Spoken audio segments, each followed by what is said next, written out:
And Chandrashekhar, there are like lot of option now. आपके time में एक पाइथन था या दो तीन ऑप्शन थे, but now we see the market. Market is also evolving. उसको बेचने वाले भी हैं और उसको लेने वाले भी हैं, right? So when a student is doing a degree or a post graduation, whatever, into engineering, and but when he go outside, he definitely do some additional courses. Now he is Correct. confused because there are lot of things. अब उसको ये बोलते हैं कि ये काम करेगा, ये फ्यूचर में आएगा, ये फ्यूचर में आएगा, and his mind is like completely gone. Okay. Yeah. So See, again, sorry, ji, finish off. right. So how he should have a clarity, because there are a lot of options in the market for him. How the person should have a clarity. उसको क्या अपने interest से जाना चाहिए, या market से जाना चाहिए, या मतलब फ्यूचर के कॉन्सेप्ट से जाना चाहिए? What he should look into?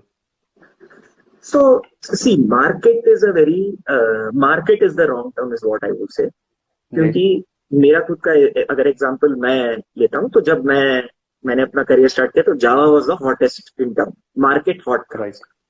अब क्या जैसे 90s में सब दूरदर्शन देखते थे, तो दूरदर्शन का मार्केट बहुत हॉट था। तो इसका ये मतलब नहीं है कि जो मीडिया में जाना चाहता है वो दूरदर्शन में जाता है। वो नेक्स्ट दूरदर्शन से नेक्स्ट क्या है उसमें वो गए, राइट? एक एग्जांपल दे रहा हूँ।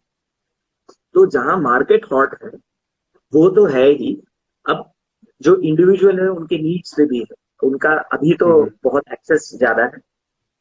तो जो टेक वर्ल्ड में है they can always pick a subject, जैसे हार्डवेयर से लेके सॉफ्टवेयर तक वो कोई भी सब्जेक्ट उठा सकते, बट वो उनको खुद को सवाल पूछना पड़ेगा कि अगर एक मोबाइल फोन है या अगर एक लैपटॉप है, do I want to power what is being shown on the screen?